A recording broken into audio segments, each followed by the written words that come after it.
अच्छा अच्छा, now clear, या थैंक यू। अभी तक तो कुछ भी सुनाई नहीं देता था। ऐसा, अच्छा अच्छा, बराबर, बिल्कुल ठीक है, बिल्कुल है ना। अपन थोड़ा सा पूर्व का ले लेते हैं। अपनी यहाँ पर जो 10 प्रकार के जो कल्प वृक्ष होते हैं उस पर अपनी चर्चा चल रही थी।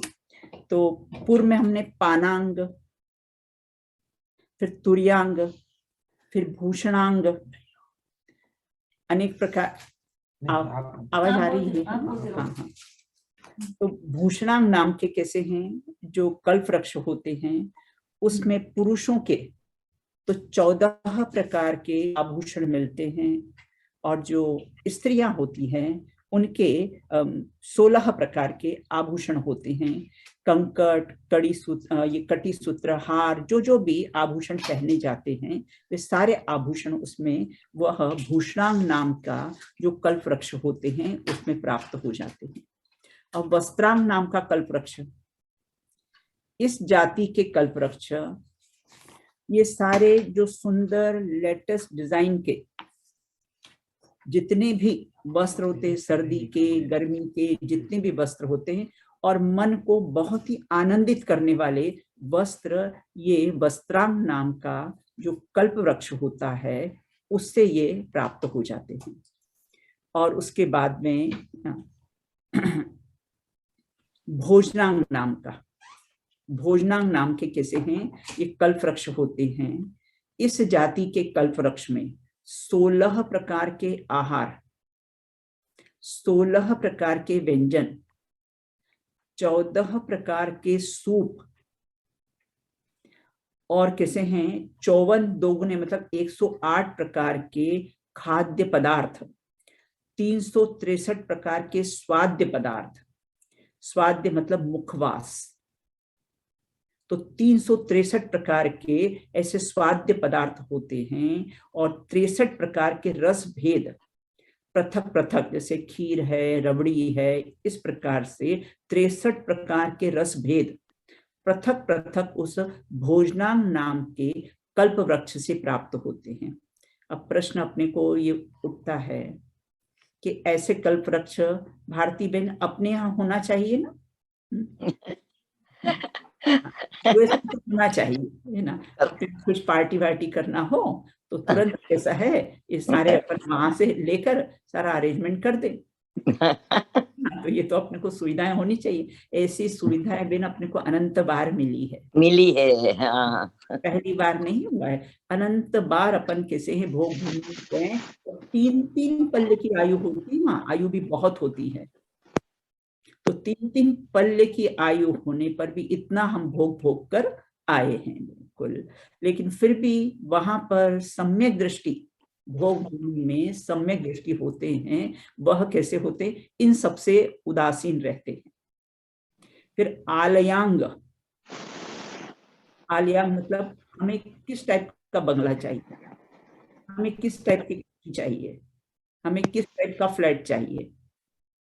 तो ये आलियांग नाम के जो कल्प वृक्ष होते हैं उसके कल्प वृक्ष में नंदावर्त आदि 16 प्रकार के रत्नमय, वहां महल भी होते हैं, रहने के जो घर भी होते हैं, रत्नमयी स्वर्णमयी रमणीक दिव्य भवन कैसे हैं वहां पर दिया करते हैं। वो आलियांग नाम का जो कल्प वृक्ष होते हैं वो इस प्रकार महल देते। अपने को बनाने की बेन जरूरत नहीं है, बनाने की अपने को, वो सविता बेन अपने को बनाने की जरूरत नहीं है। सीधे अपने को किसे, तो आलियांग नाम के जो कल्प वृक्ष है उनके पास जाओ और फिर कहते हैं हमको जैसे चाहिए वैसे अपने को प्राप्ति हो जाती है। उदयपुर आप लोग कभी गए? उदयपुर में क्रिस्टल गैलरी है, शायद कभी देखी होगी आप लोगों ने। तो नहीं देखा, यात्रा करने के लिए गया था तो मंदिर तक गया था देहरादून। जी हाँ जी हाँ, बराबर, बिल्कुल। तो वहां पर एक क्रिस्टल गैलरी है, वो महल है, तो काफी लोग देखने के लिए जाते हैं। उससे कहीं गुना सुंदर ये भोग भूमि में आलियांग नाम के जो कल्प वृक्ष होते हैं उनसे वह कैसे हैं मिल जाती है अपने को। फिर कैसे हैं दीपांग, दीपांग नाम के जो कल्प वृक्ष होते हैं, इस जाति के कल्प वृक्ष प्रासादों में शाखा, प्रवास, फल, फूल, अंकुर आदि के द्वारा जलते हुए दीपकों के समान। ये सब बेन है ना, वनस्पति काय के नहीं होते हैं, कोई लाइट से नहीं जलते हैं ना, ये तो सब पृथ्वी काय के होते हैं और वो दीपकों के समान होते हैं। ऐसे जैसे जुगनू होता है ना, उसमें लाइट होता है, और ऐसे ही वहां दीपांग नाम के जो कल्प वृक्ष होते हैं, उसमें ये सब अपने को दीपक जैसे भी चाहिए वैसे अपने को प्राप्त हो जाते हैं। अपने घर में जैसे शादी होती है तो लोग लाइटिंग लगाते हैं, और भी कोई फंक्शन में लाइटिंग वगैरह लगाते हैं, मंदिर का महोत्सव होता है तो उसमें भी लाइटिंग वगैरह लगाई जाती है। तो इसी प्रकार वो दीपांग नाम के जो कल्प वृक्ष होते हैं, उनसे ये सब सामग्री प्राप्त हो जाती है। फिर भाजनांग, पहले तो अपने भोजनांग लिया था कि भोजनांग नाम के कैसे कल्प वृक्ष होते हैं, और फिर कैसे भाजनांग नाम के कल्प वृक्ष होते हैं। इस जाति के कल्प वृक्ष स्वर्ण एवं बहुत प्रकार के रत्नों से निर्मित थाल, थाली, चम्मच, कटोरी, लोटा, ग्लास, कलश, गागर, वो सब भरने के इंस्ट्रूमेंट्स है ना, आदि और आसन आदि प्रदान करते हैं। जानते हो आप, जो चक्रवर्ती होता है ना, चक्रवर्ती होता है, उसके पास ना 1 करोड़ सोने के बर्तन होते हैं। अपने पास तो एक भी नहीं, उसके पास 1 करोड़ सोने के बर्तन होते हैं। और ये भक्तामर स्तोत्र है ना, जयपुर में एक बड़ा मंदिर है, वहां पर वो पंचरत्न की शाही बनाई। उस समय कोई राजा थे जैन, तो पंचरत्न की शाही बनाई, और उस पंचरत्न की शाही से वो पूरा भक्तामर स्तोत्र लिखा गया है। और पर्यूषण पर्व में एक बार है ना, उसके दर्शन करने के लिए उसको बाहर निकालते, अभी सारा पूरा लेमिनेशन कर दिया है उसका।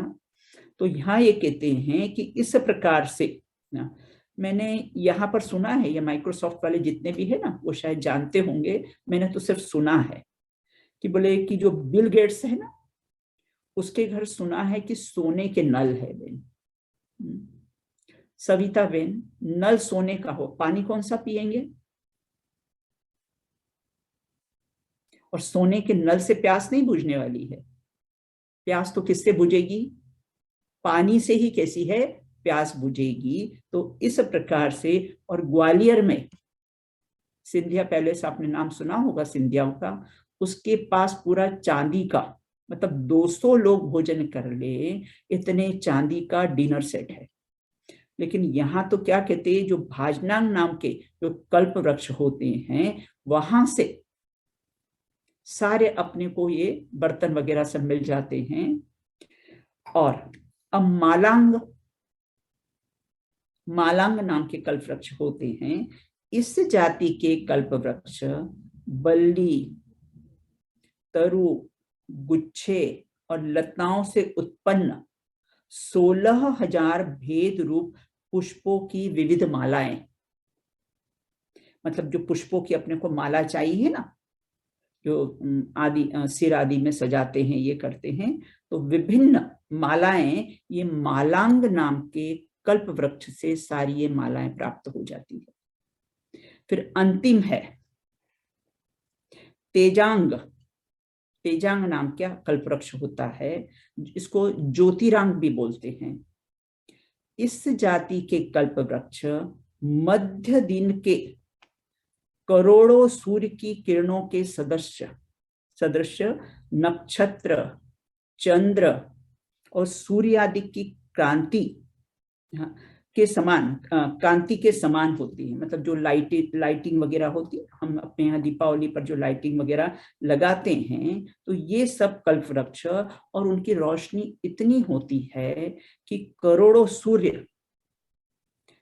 सूर्यों के किरणों के समान उनकी कैसी है रोशनी होती है। तो ये सारे कल्प वृक्ष जो होते हैं, वह सब कैसे होते, वनस्पति काय के नहीं होते हैं, ये सब पृथ्वी काय के ही होते हैं। और पुण्य के प्रताप से इतनी सारी सामग्री उनको कैसी है मिलती है। और एक बात और है, भोग भूमि में के जीव में समूर्छन जीव उत्पन्न नहीं होते हैं।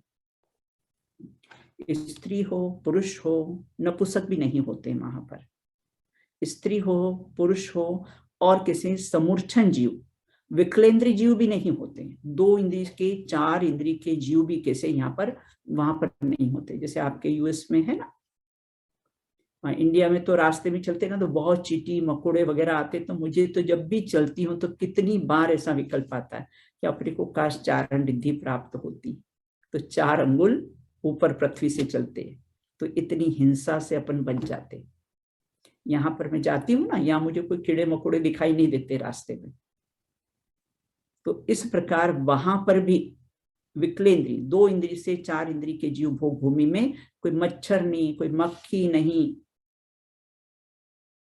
कोई भौरा नहीं, कोई चींटी नहीं, किसी प्रकार के कोई जीवों की उत्पत्ति वहां पर नहीं होती है। और उसके बाद इतने ये मध्यम भोग भूमि में जीव निरंतर इंद्रिय जनित सुखों का भोग भोगते हैं। तीनों भोग भूमि ना, उत्तम मध्यम और जघन्य, तो तीनों भोग भूमि में ये कैसे हैं जीव, और संतोष पूर्वक अपना जीवन व्यापन करते हैं, किंतु फिर भी तृप्त नहीं। क्या कहा भारती बहन, फिर भी कैसे हैं, तृप्त नहीं होते हैं। तृप्त किसको बोलते हैं? त्यागी किसको बोलना? जो अपने में तृप्त रहे उसका नाम त्यागी, जो अपने को परिपूर्ण देखे उसका नाम तृप्त, वह व्यक्ति कैसा है, तृप्त होता है। तो इस प्रकार भरत और ऐरावत क्षेत्र, अपन ने 2.5 द्वीप का जो मैप देखा था ना, तो उसमें भरत और ऐरावत, तो भरत और ऐरावत क्षेत्रों में ये अवसर्पणी काल के जो प्रथम द्वितीय और तृतीय काल में जीवों को सभी प्रकार की अनुकूलताएं इन कल्प वृक्षों से प्राप्त हो जाती है। अब जो पहला अवसर्पणी का पहला मैप में आपने देखा होगा ना, कि जो अवसर्पणी का जो पहला काल है उसमें जो सुषमा काल है, जो पहला काल है जिसमें उत्तम भोग भूमि होती। 2.5 द्वीप के मैप में हमने आपको दिखाया था ना कि उत्तम भोग भूमि कहाँ पर होती है। तो वह उत्तम भोग भूमि जो विधेय क्षेत्र में देव कुरु और उत्तर कुरु जो गजदंत के आकार की होती है और स्थायी भोग भूमि होती है, ऐसा पहला काल अवसर्पणी का जो पहला काल है, जो सुखमा काल है, उस सुखमा काल में उत्तम भोग भूमि का ये काल कहलाता है। इस काल में भरत और ऐरावत क्षेत्रों में परिस्थिति उत्तर कुरु और देव कुरु नामक शाश्वत भोग भूमियां होती है। बताया ये उत्तम भोग भूमि, और उसमें 6 कालों के जो परिवर्तन होता है, जैसे भरत नीचे भरत में और ऊपर ऐरावत में, दोनों ही कर्म भूमियां हैं और वहां पर ही ये काल का परावर्तन होता है। एक बात ध्यान रखने योग्य है कि भरत क्षेत्र के जो 6 खंड होते हैं, चक्रवर्ती जीतने जाता है ना 6 खंड, सुना होगा आप लोगों ने कि चक्रवर्ती 6 खंड को जीतता है, इसमें 5 तो मलेच्छ खंड और 1 आर्य खंड होता है। उसमें भी 5 मलेच्छ खंडों में ये काल का परिवर्तन नहीं होता है, एकमात्र कैसा है, आर्य खंड में ही काल का परिवर्तन होता है। और ये अपनी सिद्ध शिला के कितनी है, 45 लाख योजन की सिद्ध शिला है ना, जहां से अनंतानंद सिद्ध परमेष्टि मोक्ष गए हैं, ऐसे 45 लाख योजन की सिद्ध शिला है। और अपना ये जो 2.5 द्वीप है ना, ये भी 45 लाख योजन का है। ऐसा कोई स्थान बाकी नहीं हो जहां से सिद्ध नहीं हुए हो। यहाँ अमेरिका से भी सिद्ध गए हुए हैं, ऐसा कोई भी स्थान, तीर्थंकर नहीं होंगे। तीर्थंकर का तो नियम से कैसा है, अपना अयोध्या में जन्म होता है और मोक्ष वो कैसे हैं, शिखर जी से ही जाते हैं। लेकिन बाकी जो जीव होते हैं, बाकी जो केवली होते हैं, वो कैसे, ऐसा 2.5 द्वीप का कोई भी क्षेत्र बाकी नहीं, 45 लाख योजन का है ये, ऐसा कोई भी क्षेत्र बाकी नहीं है जहां से कैसे हैं, सिद्ध नहीं हुए हैं। और निश्चय से सिद्ध क्षेत्र कौन सा है? वर्षा बेन, निश्चय से सिद्ध क्षेत्र अपना कौन सा है? हमारा आत्मा, हमारा है ना, अपना जो असंख्यात प्रदेशी आत्मा है आत्मा। वो, हाँ, वो कैसा है? सिद्ध क्षेत्र है, और हम कैसे उसमें सिद्ध हैं और उसमें विराजमान है। सिद्ध समान सदा पद मेरो आता है ना भजन की पंक्ति में, पूजन की पंक्तियों में। तो इस प्रकार यहाँ ये कहते हैं कि भरत और ऐरावत क्षेत्र में सभी में काल का परिवर्तन नहीं होता है, मात्र आर्यखंड में ही होता है। और ये आर्यखंड, ये जो यूएस वगैरह आते हैं ना, सब ये आर्यखंड में ही आते हैं। जितने भी अभी 7 कंट्रीज है और जो ये सब है ना, ये सब आर्यखंड में ही आते हैं। और इस प्रकार मलेच्छ खंडों में काल का परिवर्तन नहीं होता है। चक्रवर्ती 6 खंड जीतने जाता है ना, तो 6 खंड जब जीतने जाता है तो उसमें मात्र काल का परिवर्तन कैसा है, और वहां की भी बहन रानियों को जीत कर लाता है, मलेच्छ खंड की भी स्त्रियों को जीत कर लाता है, और उससे जो संतान यहाँ उत्पन्न होती है वो मोक्ष प्राप्त कर लेती है। तो इस प्रकार से वो मलेच्छ खंड की जो रानियों को लाते ना, 32,000 मलेच्छ खंड की रानियां होती है, वहां को उनको भी सबको जीत कर लाते हैं। और जीतने के बाद देखो, चक्रवर्ती जो होता है ना, वो हमेशा 28 साल का बेन जवान दिखता है, उसको वृद्धावस्था नहीं आती है। और जो वो रानियां होती है, जो उनको लाता है स्त्रियों को मलेच्छ खंड की, वो बूढ़ी हो जाती हैं। जब चक्रवर्ती दीक्षा लेते हैं तो उनके साथ ये भी दीक्षा ले लेती हैं।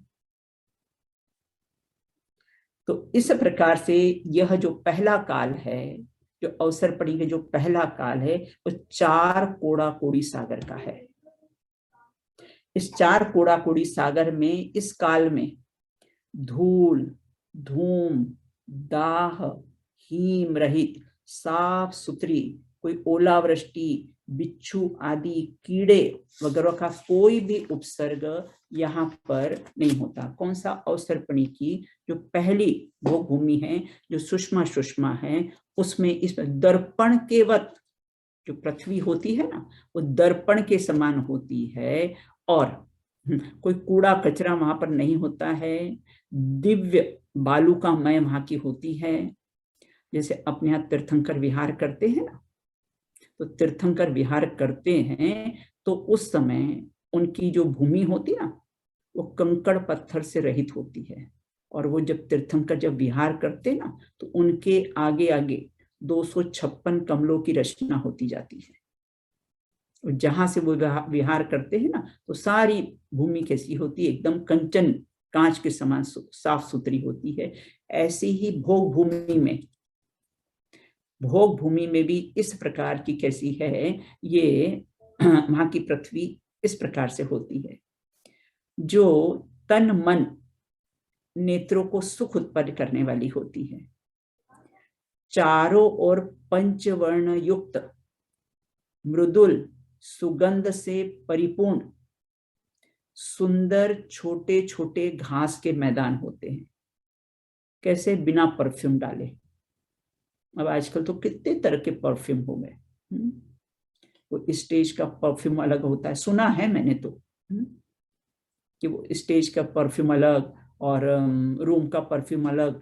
और अभी अभी तो कुछ दिन पहले मुझे मालूम पड़ा, लड़के ऐसा परफ्यूम लगाते हैं कि लड़कियां अट्रैक्ट हो, और लड़कियों के ऐसे परफ्यूम लगाए जाते हैं वो लड़के अट्रैक्ट हो। इस प्रकार के सारे परफ्यूम कैसे हैं, चल गए हैं। तो यहाँ ये कहते हैं, वहां तो बिना परफ्यूम के भोग भूमि में सुंदर सुंदर छोटे छोटे घास के मैदान होते हैं। और कैसे हैं? झील, तालाब, वापिकाएं, मतलब अपने तालाब के छोटे जो होते हैं, नदियां स्वच्छ शीतल जल से परिपूर्ण होती हैं। और मगरमच्छ उसमें नहीं होते हैं। उन नदियों में, उन तालाबों में मगरमच्छ जलचर प्राणियों से कैसी है? रहित होते हैं। अपने यहाँ जब क्षीर सागर का जल लाते हैं ना, पंच कल्याणक में जब अभिषेक करते हैं, तो क्षीर सागर का जो जल लाया जाता है ना, वो क्षीर सागर का जल भी कैसा होता है? जीव जंतु रहित होता है। और इस प्रकार से जीव जंतु रहित होता है, और उन्हीं जलाशयों के किनारे रत्नों की सीढ़ियों से युक्त सैया और आसनों के समूह से परिपूर्ण भोग भूमियों के प्राकृतिक भवन, जैसे अपने बॉम्बे वगैरह में होते हैं ना, तो सी साइड घर बने हुए होते हैं ना, उसी प्रकार से वहां पर भी भोग भूमि के प्राकृतिक भवन और आदि आवास स्थल उनके बने हुए होते हैं। कहने का तात्पर्य यह है कि सारी भोगों की सुविधाएं वहां पर होती हैं।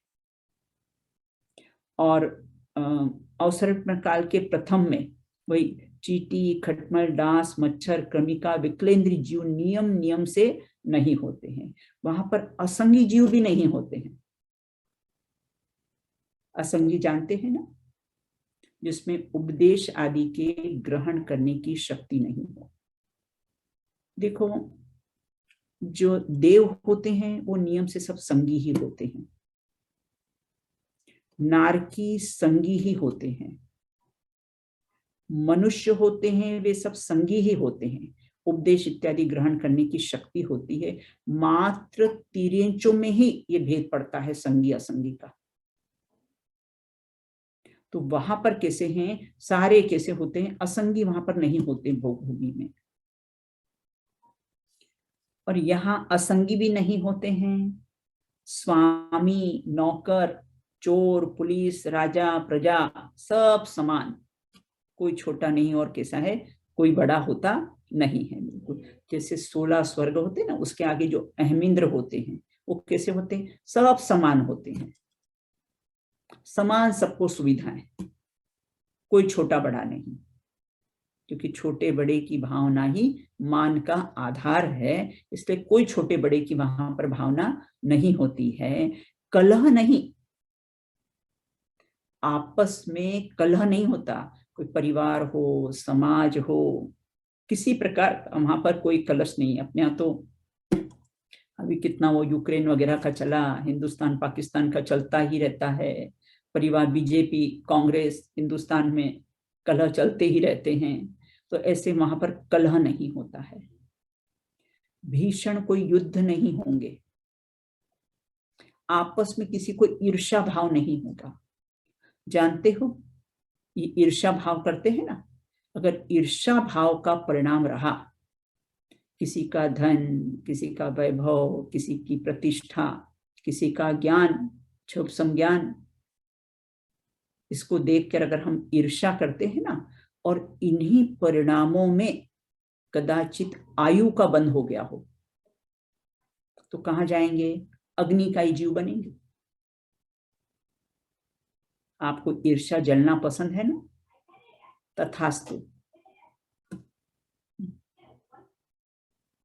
अग्नि का ही जीव बन जाएंगे। इसलिए कभी भी जीवन में किसी से कोई ईर्ष्या भाव नहीं रखना, क्योंकि सबको अपने अपने कर्मों के फल से मिलता है।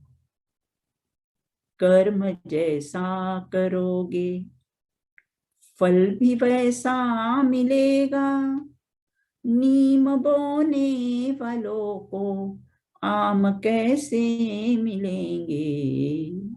जैसा हम कर्म करेंगे वैसा फल मिलेगा। इसलिए कभी किसी से, कोई भी किसी का धन, वैभव इत्यादि देखकर कभी भी ईर्ष्या का भाव नहीं रखना। अपने को तो परिपूर्ण जानो, अपने को परिपूर्ण मानो। किसी से कुछ नहीं लेना, किसी को कुछ नहीं देना। अर्थात मैं कैसा हूं, परिपूर्ण हूं, मैं परिपूर्ण हूं, सामने वाला परिपूर्ण है। इसलिए किसी से कुछ नहीं लेना, किसी को कुछ नहीं देना, सबको परिपूर्ण जानना, मानना और अनुभव करना। तो कभी किसी से कैसा है, ईर्ष्या भाव नहीं होगी।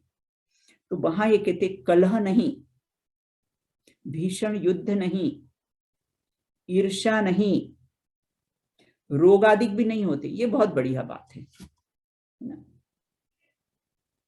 60 के बाद तो फिर कुछ न कुछ सब रोग लगी जाते हैं, और वहां तो कैसे हैं, रोग होते, रोग नहीं तो दवाई नहीं, तो डॉक्टर नहीं, तो कोई नहीं।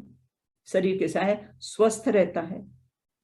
तो रोग आदि भी कैसे हैं, वहां नहीं होते हैं। अंधकार भी नहीं होता है। जिससे समोषण होता है, समोषण में भी दिन रात का भेद नहीं पड़ता है। ऐसे वहां भी अंधकार नहीं होता है, दिन रात का कोई भेद नहीं पड़ता है। सर्दी और गर्मी की वेदना नहीं। अभी दिल्ली में तो कितना 45 डिग्री चल रहा है वहां टेम्परेचर, तो गर्मी की, और यहाँ पर सर्दी का रहता है। तो ऐसा गर्मी और सर्दी की कोई वेदना नहीं होती वहां पर। निंदा नहीं। तत्वार सूत्र में सूत्र आया है ना, परात्म निंदा प्रशंसे सद्गुणोच्छादनो भावेन नीचे गोत्रस्य। पर की निंदा करना और अपनी प्रशंसा करना तो किसके आश्रय के कारण है? बोले नीच गोत्र के आश्रय के कारण है। और किसकी निंदा करो और किसकी प्रशंसा करो, सबको भगवान आत्मा देखो, तो किसी की निंदा और प्रशंसा करने का भाव नहीं आएगा। तो यहां ये कहते हैं कि कोई की निंदा नहीं, पर स्त्री रमण नहीं, और पर धन हरण नहीं। पर धन हरण नहीं तो कोर्ट कचहरी का कोई काम ही नहीं है, लॉयर का कोई काम ही नहीं है। तो पर स्त्री में रमण नहीं और पर धन हरण नहीं, कोई दुष्कृत्य कार्य यहां पर नहीं होते हैं। और आहार कैसा होता है?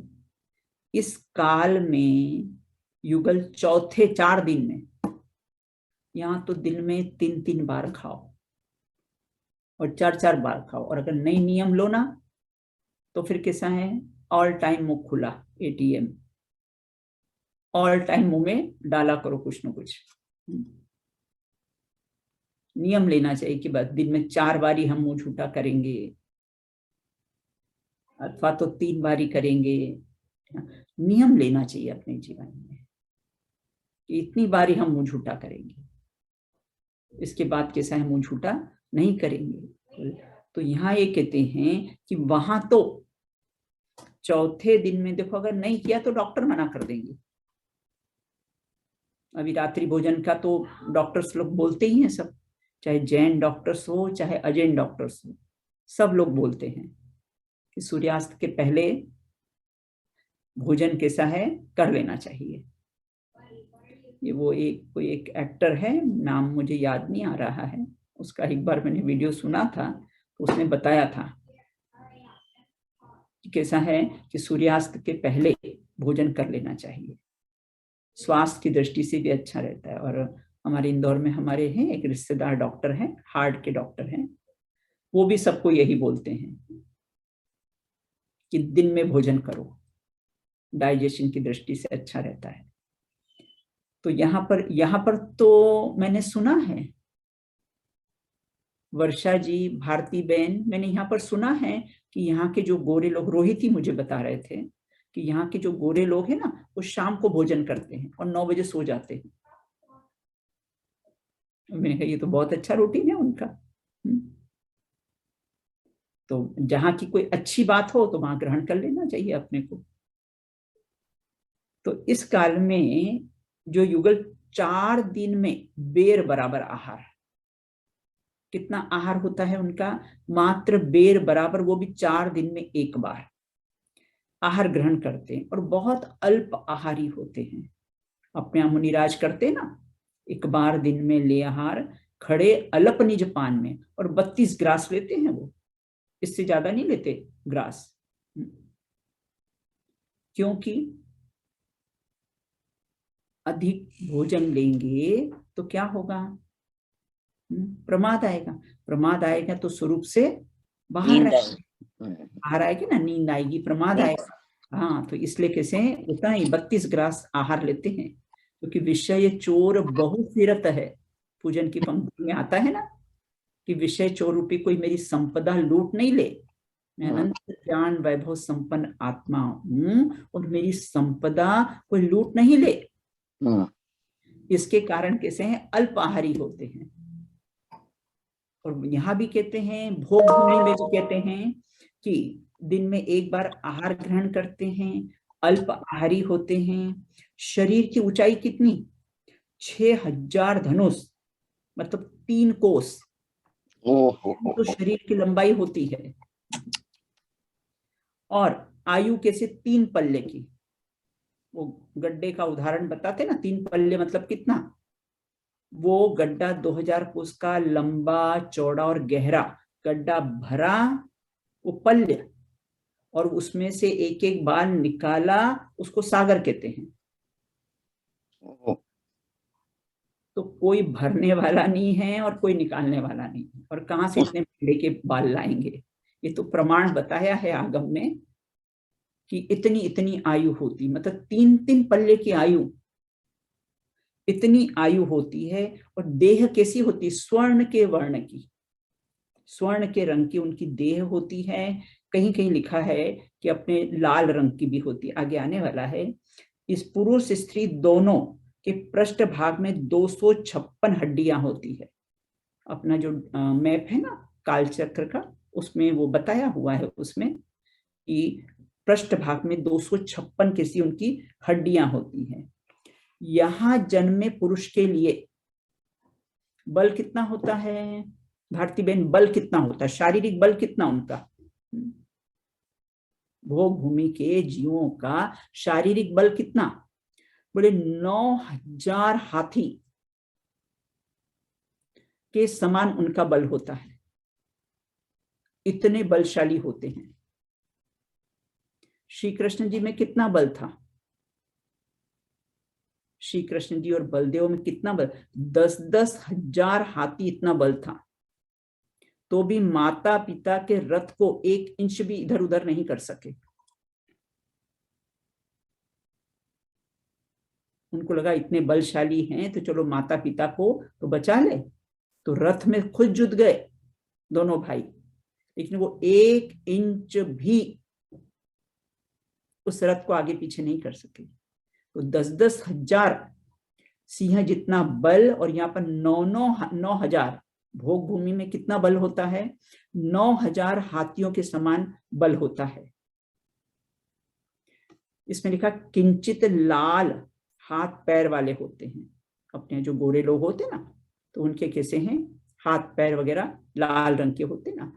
चंपक के फूलों की सुगंध से व्याप्त होते हैं। शरीर के साथ सदा सुगंधित रहता है उनका, बिना परफ्यूम लगाए। परफ्यूम लगाने पे तो थोड़ा टाइम रहे और फिर कैसा है, वो समाप्त हो जाता है। इस देह के संयोग में जो वस्तु पल भर आएगी, वह भी मलिन मलमूत्रमय दुर्गंधमय हो जाएगी। इस शरीर के संयोग में वस्त्र आते हैं, वो दुर्गंधित हो जाते हैं। इस शरीर के संयोग में बढ़िया बढ़िया भोजन डालते हैं, और वह भी कैसा हो जाता है? वह भी कैसा? मलमूत्रमय। मैं जहां दिल्ली में आत्मार्थी ट्रस्ट में रहती हूं, वहां पर पीछे एक ऐसा फिल्टर प्लांट लगाया है, और उस फिल्टर प्लांट में भारती बहन क्या होता है कि सारा जो ड्रेनेज वगैरह का जो सारा गंदा पानी है ना, वो उसमें जाता है, और फिर उसमें से फिल्टर होकर वो पानी वो पेड़ पौधों में देने के लिए काम आ जाता है। तो मैं जब जब भी उसको देखती हूँ तो मुझे विचार आता है कि यह जो फिल्टर प्लांट लगा है, इसमें तो जो गंदा पानी जाता है वो स्वच्छ होके बाहर निकल जाता है। और हमारी कैसी फैक्ट्री है?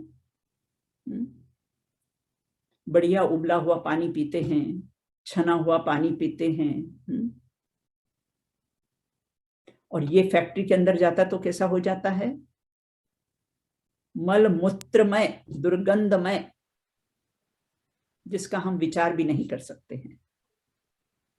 तो वहां पर भोग भूमि के जीवों का जो शरीर होता है वो कैसे? सुगंधमय होता है, मार्दव आर्जो गुणों से संयुक्त होते। कोई मान कषाय नहीं कि मेरे पास ज्यादा है, इनके पास, कोई मान कषाय का भाव नहीं। अपने यहाँ तो श्रीमद रायचंद्र जी कहते हैं कि अगर मनुष्य पर्याय में मान, मतलब वर्तमान में मनुष्य पर्याय में मान चला जाए ना, मनुष्य पर्याय में मान चला जाए तो बोले अभी सम्यक दर्शन हो जाए। श्रीमद जी ऐसा फरमाते थे, मनुष्य पर्याय में मान की बहुत मुख्यता है, और मनुष्य पर्याय में अगर मान चला जाए तो अभी बोले मोक्ष हो जाए। तो वहां पर कैसा है, मान कषाय तो रहती है लेकिन बहुत मंद रहती है।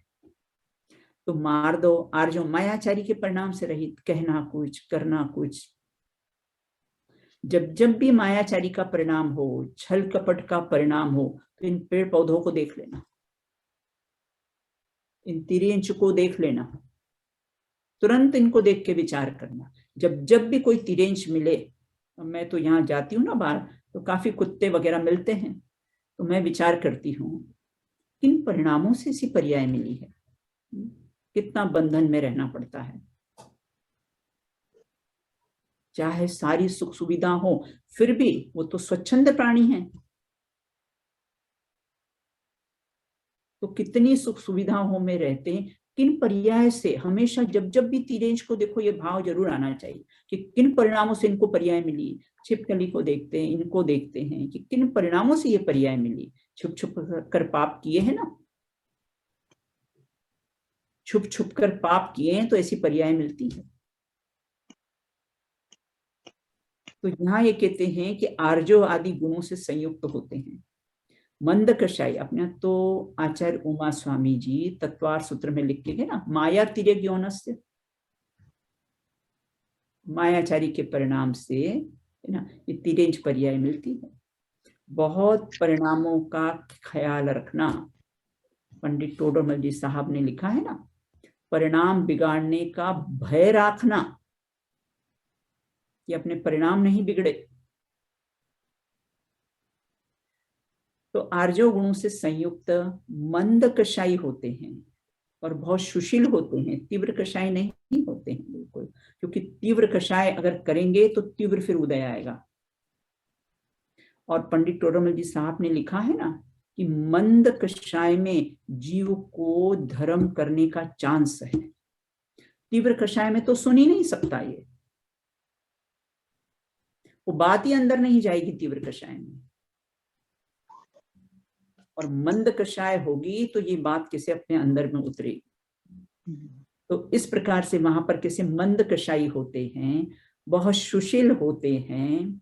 इनका शरीर ब्रज वृषभ नारा सहनन, अभी अपने बताया था पहला दूसरा और तीसरा काल में ये व्रज वृषभ नारा सहनन होता है, भोग भूमि के तीनों कालों में। और सम चतुर्थ संस्थान शरीर वाले होते हैं। शरीर का आकार भी कैसा होता है, जैसे चरम शरीरी होते हैं ना, जो तीर्थंकर होते हैं, जो चरम शरीरी होते हैं, उनके समान दूसरा कोई भी सुंदर उस पृथ्वी पर नहीं होता है। मतलब उतने ही परमाणु अपने इसमें है ना भक्तामर में, उतने ही परमाणु हैं और उनसे उनका शरीर निर्मित हो गया है। उसी प्रकार के से सम चतुरस संस्थान, अपने जानते हो ये मूर्तियां बनती है ना, भगवान की मूर्तियां बनती है अपने यहाँ पर, दिगंबर मूर्तियां जो बनती है, जब इसको प्रतिष्ठाचार्य पास करते हैं ना, तब उसका मेजरमेंट लेते हैं। मतलब यहाँ से इतनी दूरी, यहाँ से इतनी दूरी, नाक से इतना इतना, पूरा उसका मेजरमेंट होता है। वो मेजरमेंट के अनुसार ही फिर उस मूर्ति को पास किया जाता है। ये वो बनाते हैं ना क्या, अपना ये क्लोन वगैरह बनाते हैं ना, वो तुषार मैडम का जो वो है, दिल्ली में भी बना हुआ है और लंदन वगैरह में भी है, एज इट इज। जैसे गांधी जी का स्टेचू है वैसा का वैसा सेम बनाते हैं। अभी मोदी जी का बनाया है तो सेम बनाते हैं। तो मैंने बोला, पूछा उनसे, एक बार हम भी देखने के लिए गए थे, बोले 1000 मेजरमेंट लिया जाता है, तब वो कैसा वैक्स की पहले बनाते हैं। तो यहाँ ये कहते हैं कि इस प्रकार से उनका शरीर कैसा होता है, भोग भूमि के जीवों का सम चतुरस संस्थान वाले होते हैं। ये उदित होते हुए सूर्य के समान बहुत तेजस्वी होते हैं। हाँ, और कबला आहार करते हुए भी मल मूत्र से कहते हैं रहित होते हैं। लेते हैं, कोल अपने जैसे आहार लेते हैं, लेकिन फिर भी कैसा होता है, डाइजेस्टिंग पावर उनका इतना स्ट्रांग होता है कि कैसा है, सारा पचा जाते हैं। हम तो अगर एक दिन गरिष्ठ भोजन करें ना, तो शाम को एकदम लाइट भोजन लेते हैं, और उनका डाइजेस्टिंग पावर इतना स्ट्रांग होता है कि वो कैसा है, सारा पचा जाते हैं, मल मूत्र उनको होता नहीं है। नर नारी के अतिरिक्त इनका कोई परिवार नहीं होता है, हम दो बस, हमारे दो नहीं, बस पति और पत्नी, बस दो ही जन होते हैं, तो हम दो और हमारे दो नहीं वहां पर होते हैं। तो नर नारी के अतिरिक्त इनका कोई भी परिवार नहीं होता है। बच्चों का पालन पोषण, उनकी पढ़ाई, उनकी शादी इत्यादि की कोई फिक्र नहीं, कोई चिंता नहीं। भोग भूमि में भोगों की प्रधानता रहती है, भोग भोगने में ही कहते हैं मस्त रहते हैं। उत्तम मुकुट को धारण करने वाले यहाँ के पुरुष इंद्र से भी अधिक सुंदर रचनाकार होते हैं। मतलब बहुत सुंदर शरीर होता है उनका, और हार मुकुट वगैरह जैसे अपना इंद्र इंद्राणी पहनते हैं, ऐसे सुंदर आकार उनका होता है। समचतुरस संस्थान लिखा है ना। मणिमय कुंडलों से विभूषित कपोलों वाली स्त्रियां, जो उनकी स्त्रियां भी होती है ना, वो कैसी होती हैं, अप्सराओं जैसी सुंदर होती हैं। अपने यहाँ वो है ना मिस वर्ल्ड और मिस इंडिया और ये सब होते हैं ना, लेकिन वो तो कैसे हैं, उनका कॉन्ट्रैक्ट कितने समय का रहता है, ओनली 1 ईयर। एक साल के लिए ही वो मिस वर्ल्ड और मिस इंडिया बनती है, और उसके बाद ताज वो उतर जाता है, जो डायमंड का ताज पहनाते हैं ना, ताज उतर जाता है। और यहाँ ये कहते हैं भोग भूमि में भी, मतलब कहने का तात्पर्य यह है कि जिस शरीर की सुंदरता का अगर हम अभिमान करते हैं, तो उसकी कितनी अनित्यता है कि बस 1 साल में ही। जब मैं देखा था, पहले सुना था ये मिस इंडिया और मिस वर्ल्ड के बारे में, मैंने कहा मात्र हर साल नई नई बनती है। सुंदरता का कॉन्ट्रैक्ट सिर्फ 1 साल का ही। और यहाँ ये कहते हैं कि भोग भूमि की जो स्त्रियां होती है ना, वो अप्सराओं के समान कैसी है, सुंदर होती है।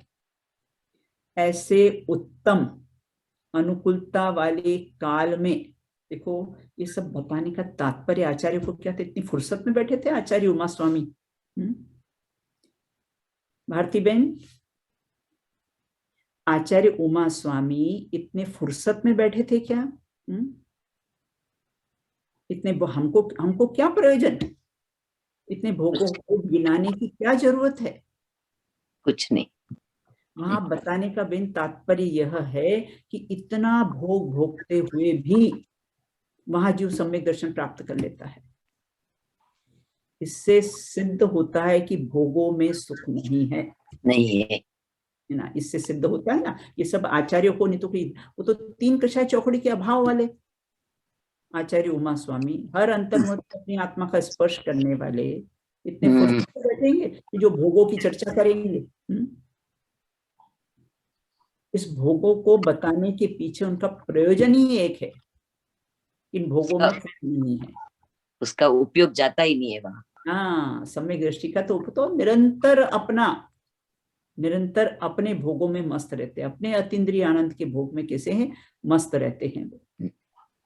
उनका उपयोग ही कैसा है, नहीं क्योंकि भोगों में सुख बुद्धि उड़ गई है ना बेन, भोगों में सुख बुद्धि उड़ गई है उनकी। तो इसके कारण कैसा है, क्योंकि भोगे भोग घनेरे, बहुत भोग, हाँ इतने भोग भोग लिए हैं, भोगे भोग घनेरे, इन भोगों में कैसा है, सुख नहीं है। तो इस प्रकार से उत्तम अनुकूलता वाले काल में भी हम अनंत बार जन्म मरण कर चुके हैं, किंतु पै निज आत्म ज्ञान बिना सुख लेश न पायो। किंचित मात्र, लेश, लेश बताया है बेन, लेश, हाँ लेश मतलब किंचित मात्र भी नहीं, सूखा भास। अपने यहाँ तो छडाला में आता लगार, ऐसा लगार शब्द लिया है। तो लगार शब्द का क्या अर्थ होता है, जैसे अपना कोई पॉट हो ना, दही का पॉट हो, और हमने उसको साफ कर लिया कि छोटा सा कहीं लगा हुआ हो, और हमने उसमें दूध डाल दिया हो, तो क्या होगा, वो दूध को फाड़ देगा, है ना। वो इतनी सी लगार लगा। हाँ, तो उसी प्रकार यहाँ पर कहते हैं कि किंचित मात्र भी सुख नहीं है, इतनी सी लगार नहीं, वो सूखा भास है। सुख की डेफिनेशन अपन ने पूर्व की कक्षाओं में बताई थी ना। क्या बताई थी सुख की डेफिनेशन, किसी को याद है? क्या? सुख, हाँ, सुख सुख किसे कहते हैं, डेफिनेशन अपन ने बताई थी ना। पता ना स्वरूप मात्र रहते सुखी। हाँ, अपने स्वरूप में रहे तो सुखी, बिल्कुल, है ना। सुख किसे कहते हैं, जिसको निरंतर भोगा जाए इसका नाम सुख। याद रखना, सुख की याद रखना, जिसको निरंतर भोगा जाए उसका नाम सुख है। अपन इंद्रियों के भोगों को निरंतर भोग सकते हैं? नहीं नहीं नहीं भोग सकते ना। इससे सिद्ध होता है कि वो सुख नहीं है उसमें, किंचित मात्र भी आकुलता नहीं हो।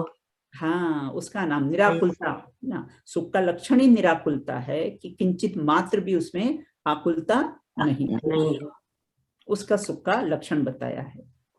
और किसे हैं, जिसको निरंतर भोगा जाए उसका नाम सुख, एक बात बिल्कुल। और जिसके पश्चात दुख नहीं हो उसका नाम सुख।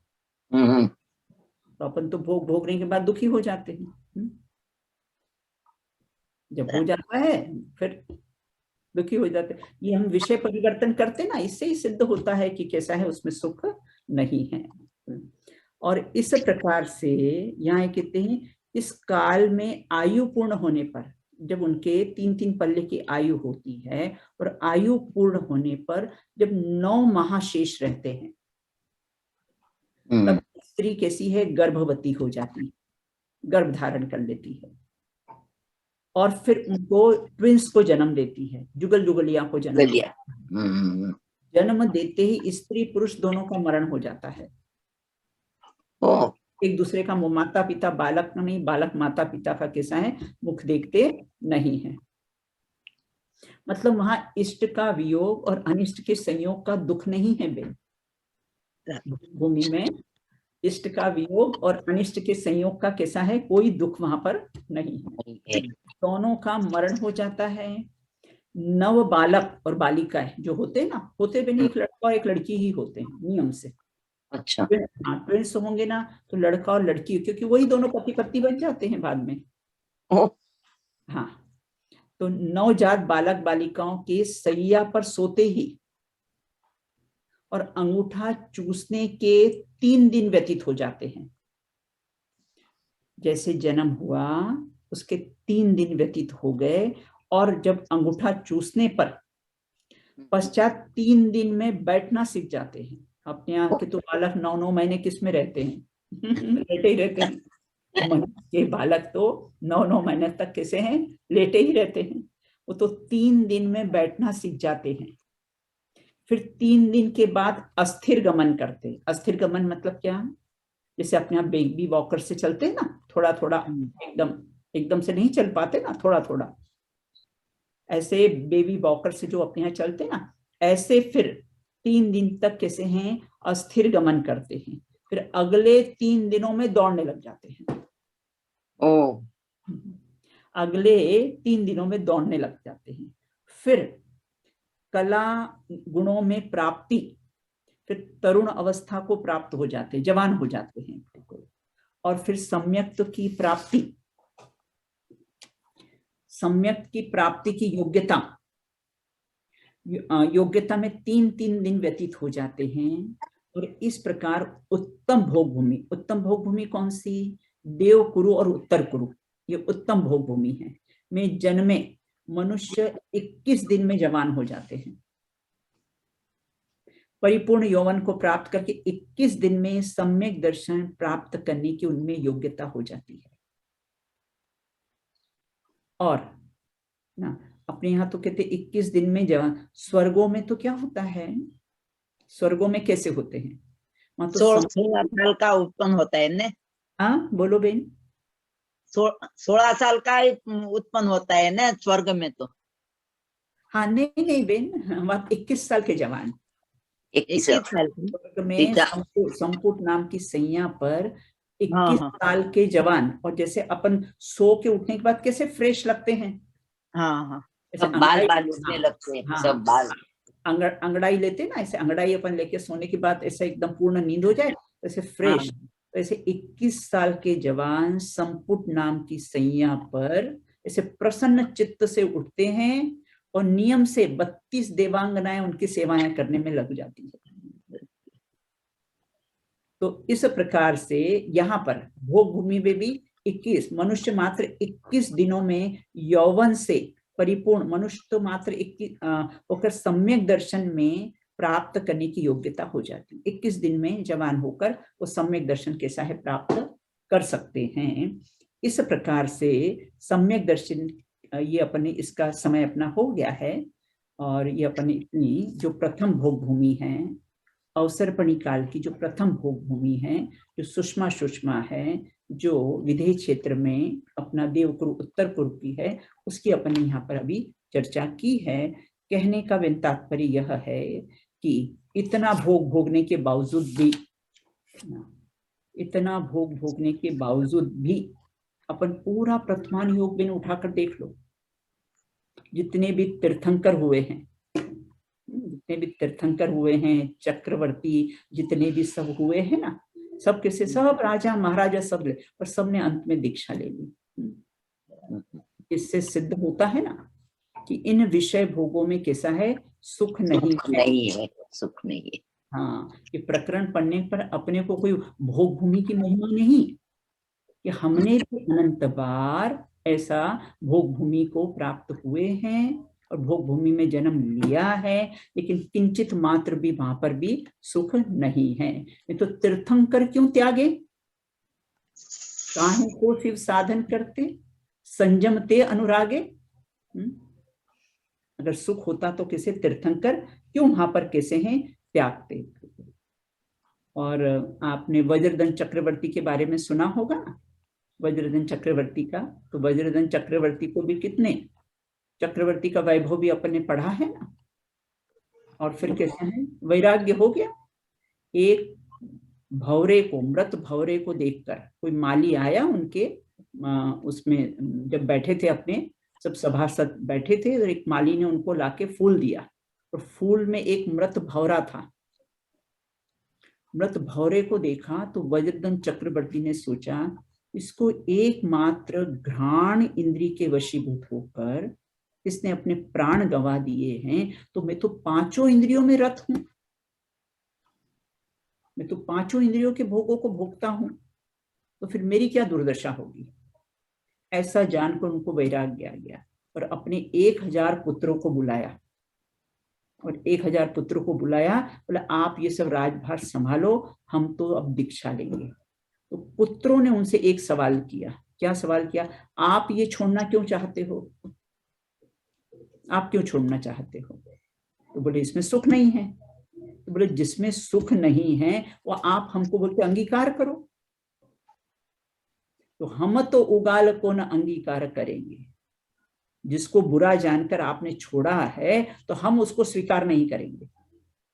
और ऐसा करके उनके 1000 पुत्रों ने उनके साथ में दीक्षा धारण कर दी। तो इस प्रकार से चर्चा की है। अब उसकी शेष चर्चा अपन कैसी है बाद में करेंगे। मेरा एक प्रश्न है, हमने अपने जीवन में कामों की लिस्ट में एक काम मैंने मेंशन किया है, क्या क्या काम मेंशन किए हैं, स्वाध्याय करने है ना, क्या क्या काम मेंशन किए हैं, है ना। बचपन से देखें, बचपन, फिर कैसे पढ़ाई लिखाई, फिर कैसे जवानी, फिर शादी ब्याह, और उसके बाद फिर अपना घर बार बनाना, उसके बाद बाल बच्चों को बड़ा करना, और ये सब किया। इन सब कामों की लिस्ट में मुझे अपना आत्मा का कल्याण करना है, ये काम मेंशन है या नहीं है। वो तो बड़ा काम है। हाँ सविता बोल रही, बिल्कुल। हाँ देखो, अगर काम मेंशन किया हो तो पहले ये करने का, सब बाद में। हाँ, और अगर काम ही नहीं लिस्ट में काम ही गायब है, तो कैसे काम होगा। वो काम तो वो मैं करूँ ही चलता है, वो तो आपआप होता है, वो हाँ काम मैं करूँ। बराबर बराबर, बिल्कुल है ना, वहाँ तो जो कर्तापना की बुद्धि है ना। गुरुदेव का प्रवचन सुनता है तो हाँ हाँ ऐसा लगता है कि वो तो आपआप होता है, मैं क्या हाँ, कर। मैं क्या करता हूँ, बिल्कुल। हाँ तो से कहते हैं ना, अभी अपने अकर्ता स्वभाव पर तू दृष्टि कर, हाँ, बिल्कुल। तो अकर्ता उसका कुछ स्वभाव। कर ही नहीं सकता है, और तू किसमें करने जाएगा? 6 द्रव्य में कौन तुझे अपूर्ण दिखता है जो जिसमें करने जाएगा? हाँ तो हाँ, ये प्रश्न सभी पण जगह, स्वतंत्र है। हाँ, तू सभी अकर्ता, अपना कार्य करने में सक्षम है, तो तू हाँ अकर्ता स्वभावी है, हाँ, तो किस में अकर्ता करनी है? स्वभावी है। बस अपन ऐसा विचार करें ना, तो अपनी दृष्टि कैसी है? अकर्ता स्वभाव पर अपनी दृष्टि जाती है। ये तो मैं करने, तेरी मान्यता में ऐसा है कि मैं हाँ, करता हूँ, बस मैं मान्य करता हूँ, बस उसी दिन मान्यता। अज्ञानता थी, हाँ मैं करूँ वो ही अज्ञानता। हाँ, बस वही तो अज्ञानता है, उसको मैं करूँ, कर सकता नहीं कुछ, और मात्र विकल्प करता है, कर सकता नहीं है। करता नहीं है। तो हमारे उधर इंडिया में बोलते हैं कि मुल्ले की दौड़ मस्जिद तक, ऐसा कहते हैं वे। मूल्य की दौड़ मस्जिद तक, अब बराबर। मुल्ला कहाँ तक जाएगा? बोले मस्जिद तक जाएगा। कहाँ तक जाएगा? अच्छा उसी अच्छा। प्रकार तू भी कितना करेगा? तेरी दौड़ कितनी है? मात्र विकल्प तक। पर द्रव्य का तो कुछ कर सकता नहीं है, नहीं, मात्र विकल्प तक तेरी दौड़ है, तेरी सीमा मर्यादा विकल्प तक है, बस तेरी विकल्प। और आगे तो कह दे तू विकल्प का भी अकर्ता है। करता है। हाँ, हाँ, विकल्प का भी तू करता, विकल्प का भी तू करता, एक कर्ता कर्माधिकार में लिया है ना, तो विकल्पों का भी कैसा है? करता नहीं है, बिल्कुल। अपनी मर्जी से कुछ होता ही नहीं है, हाँ, नहीं होता है बेन, वो परद्रव्य स्वतंत्र, अपन स्वतंत्र। स्वतंत्र। वो दो आंगली है तो वो आंगली का कुछ नहीं कर सकती। हाँ देखो ना, बिल्कुल, एक आंख खराब हो जाए, उसके पास की आंख उसकी, वो उसकी हाँ मदद सहायता नहीं कर सकती है। नहीं कर सकती। सर्दी या, हो जाए भारती बहन, तो एक नाक ब्लॉक हो जाती है, या हाँ तो दूसरा वो ना एक नाक दूसरी नाक की सहायता नहीं करती है, कर पता सकते है? कुछ वो स्वतंत्र है, सब द्रव्य स्वतंत्र है, स्वतंत्र है, पर्याय पर्याय भी स्वतंत्र है, द्रव्य भी स्वतंत्र। द्रव्य गुण पर्याय गुरुदेव स्वतंत्रता का संसार। सांभळो, गुरुदेव का प्रवचन सुनता है ना, वो तो भोग भूमि का वैभव को त्यागे देता है। हाँ बराबर, यहाँ तो ये है ना, उमा स्वामी ने लिखा है ना, अपने को तो इसलिए बेन बताने का विकल्प है कि वो भोग भूमि की कोई महिमा नहीं। गुरुदेव भी कहते थे ना, वो कितना गोवा का गोवा एक, का, हाँ 40 वो करोड़ हाँ 40 करोड़ का 40 करोड़। 40 वो बताने का अभिप्राय क्या था उनका? था कि वो क्या, वो तो सब पड़ा रहा, पोतलो तो हाँ चला गया। बस पता है, हाँ हाँ बराबर, बिल्कुल है ना। तो और किसी को कोई प्रश्न है क्या? तो थोड़ा बस आपने बहुत बहुत अच्छा समझाया, आपने बहुत अच्छा। हाँ और एक अभी प्रश्न है कि एक आपको एक बोला बुक का नाम क्या है? कालचक्र बुक का नाम? आंसर नहीं है। हाँ, अपना है ना बेन, ये काल चक्र है, इसमें ये हाँ वो तो 4-5 ग्रंथों का समझी, कलेक्शन वो है। बोला तो मैं, आप ये तो मन समझ में आया, उमा पण त्या स्वामी है। निबोध का जीव होता है क्या नहीं होता है? हाँ क्या? निबोध का जीव होता है क्या नहीं? हाँ होता है ना निगोदिया, हाँ अपने यहाँ तो वो होता है, अपने यहाँ निबोध वहाँ पे नहीं नहीं, भोग भूमि में नहीं होते, भोग भोग भूमि भूमि में नहीं होता है, में नहीं वो तो होता है। आपने बता दिया ना बेन, कि वहां तो विकलत त्रय नहीं होते हैं, 2 इंद्रिय से 4 इंद्रिय के नहीं होते। नहीं, वो तो 2 इंद्री 3 इंद्री हो गया, हाँ हाँ पण निबोध का जीव तो खाली एक इंद्री होता है ना। हाँ हाँ हाँ बिल्कुल, लेकिन वहां पर बेन है ना, ऐसा कुछ निगोदियों के बारे में ऐसा कोई उल्लेख नहीं आया है कि वहां पर जीव, हाँ बिल्कुल, बाकी विकलत त्रय का आया है कि ये जीव कैसे वहां पर नहीं होते। बाकी जो है ना कि पूरे जीव, निगोदिया जी तो ठसाठस भरे, सिद्ध शिला में भी भरे हैं। शिला में, लोकालोक में भरे। हाँ, सिद्ध शिला में भी जैसे, हाँ वहां भी भरे हैं, और वो जहाँ पर सिद्ध रहते ना, उनके असंख्य प्रदेश में भी है। इसलिए पूछो कि सिद्धालय में भी होता है निबोध हाँ वो जीव, तो पता है, बिल्कुल सब दूर, वो निगोदिया जो सूक्ष्म निगोदिया जो वो तो ठसाठस सब दूर भरे हुए हैं, है ना। हाँ हाँ बराबर। चलो जय जिनेन्द्र। जय ये जिनेन्द्र। ये बेन जी, ये उमा स्वामी की है, हाँ ये कालचक्र। हाँ, ये उमा स्वामी में बेन है ना, अपने तत्वार शास्त्र सूत्र में के 3रे अध्याय का 27वां सूत्र है। ओके, कवि शास्त्र की भूमिका में। ये अपने ये है ना तत्वार सूत्र का हाँ 3रा अध्याय, उसका 27वां सूत्र है, उसमें ये ओके। काल चक्र की उन्होंने चर्चा की है। बाकी और हाँ, और भी मोक्ष शास्त्र में स्वामी यही लिखा है ना, जी, उमा मोक्ष स्वामी, शास्त्र। हाँ हाँ, मोक्ष शास्त्र। वही मोक्ष शास्त्र अपने राम जी मोक्ष भाई का है ना, राम जी हाँ। भाई का है ना। राम जी भाई का, वो है मेरे पास है मोक्ष शास्त्र। हाँ हाँ, तो बस मैंने वो अपना तत्वार सूत्र में ही आया है इसका चर्चा। तत्वशास्त्र भी है मेरे पास। हाँ हाँ, तो उसकी चर्चा है। इंडिया में तो। हाँ बराबर, बिल्कुल। जय जिनेन्द्र। चलो, जय जय जिनेन्द्र। जय जिनेन्द्र। एक क्वेश्चन था। जिनवाणी माता की जय। हाँ बोलिए। जय। तो जो वृक्ष है, ग्रास है, ये तो एकेंद्रीय जीव है। हाँ हाँ तो वो नियम से असंगी है। हाँ, क्या बोल रहे हैं आप, फिर वो से बोलिए। ये संगी नहीं है, असंगी है एकेंद्रीय होने से। हाँ, नहीं, वहां पर तो कैसा है, ये है ही नहीं ना, बिल्कुल। वृक्ष वगैरह तो है, ग्रास है, जो वो भी। तो पृथ्वी काय के हैं ना, पृथ्वी काय के बने हुए हैं। हाँ, तो एकेंद्रीय तो है, राइट। सभी एकेंद्रीय जीव नियम से असंगी होते हैं, राइट। हाँ, नियम से 2 इंद्रिय से 4 इंद्रिय के सारे तो जीव असंगी होते हैं। तो और वहां सभी संगी होते हैं, असंगी कोई नहीं होता है। फिर ये कैसे?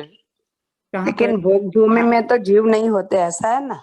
हाँ, भोग भूमि में जो जीव नहीं होते, लेकिन आगम में ऐसा उल्लेख आया है कि वो पृथ्वी काय के होते हैं, मतलब पृथ्वी काय समक्ष होते हैं, जैसे पृथ्वी काय के होता है ना, बस वैसे होते हैं वहां पर जीव।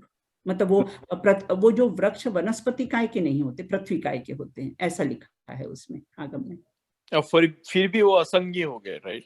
हाँ, असंगी असंगी है, ये तो सब असंगी होते ना, क्योंकि अपन ने अभी चर्चा की थी ना कि मात्र 3 गति में ही संगी असंगी का भेद होता है, बाकी 3 गतियों में तो सब संगी ही होते हैं। सभी स्थावर जीव जो है वो नियम से असंगी है, तो मतलब ये नहीं है कि सभी संगी है वहां पे फिर। कहाँ पर? हाँ हाँ, बिल्कुल, वो तो कैसे है ही नहीं ना, ये तो सब असंगी ही होते हैं। हाँ बिल्कुल, नहीं, ये जो 3 होते हैं ना, हाँ, 3 में भी जो संगी होते हैं ना, वही होते हैं ओके ना, क्योंकि 3 में ही भाई सब संगी और असंगी का भेद पड़ता है ना, तो असंगी नहीं होंगे वहां पर, सब संगी ही होंगे, क्योंकि वहां मनुष्य और 3 ही होते ना, 3 भी वहां पर होते हैं, अब से सिंह हाथी वगैरह सब होते हैं, और सब बहुत प्रेम से रहते हैं वो। Thank you. ओके, जय जिनेन्द्र। जय जिनेन्द्र एवरीवन। जय जिनेन्द्र सभी को, जय जिनेन्द्र। जय जिनेन्द्र। जय जिनेन्द्र।